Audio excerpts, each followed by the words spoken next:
그쪽으로 지나갈 거예요. 예.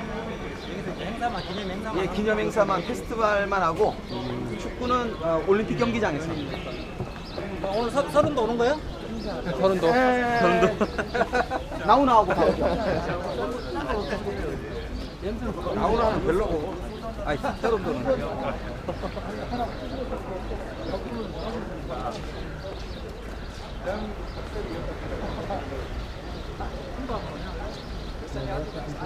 자, 지금 챔피언스 리그 하기 때문에 집주민이 소매 투자로 많이 옵니다. 지갑 조심해주세요.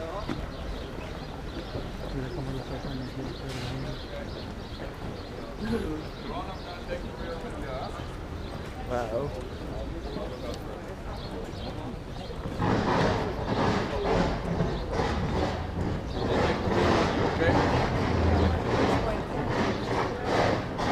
Quiero que se ponga ahí, ¿sí?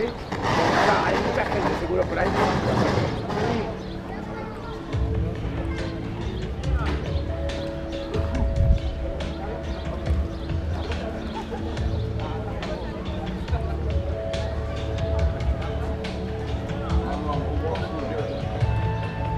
Take a shortcut.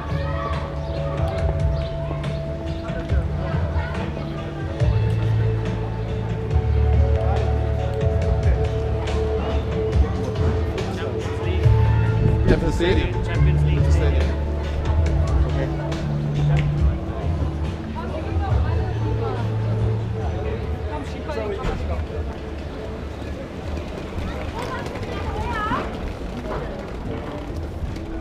Benvenuti a Berlino, bienvenido a Berlin. Willkommen Berlin, welcome to Berlin und herzlich willkommen hier zum großen Champions Festival am Brandenburger Tor. Ich heiße Sie recht herzlich willkommen und kommen Sie rüber zu mir. Ich bin hier direkt auf dem Grün vor dem Brandenburger Tor und hier wird er gleich da sein. Der Pokal der Champions League, den am Sonnabend entweder Juventus Turin oder Barcelona in die Luft strecken wird als Sieger. Zum ersten Mal in Berlin. Und zum ersten Mal wird dieser Pokal hier sein, vor dem Brandenburger Tor. Gleich wird er eintreffen und ihr könnt dabei sein. Also kommt jetzt rüber hier zu mir zum Brandenburger Tor, setzt euch auf die Tribüne und seid gleich live dabei und ihr könnt ihn ganz nah sehen.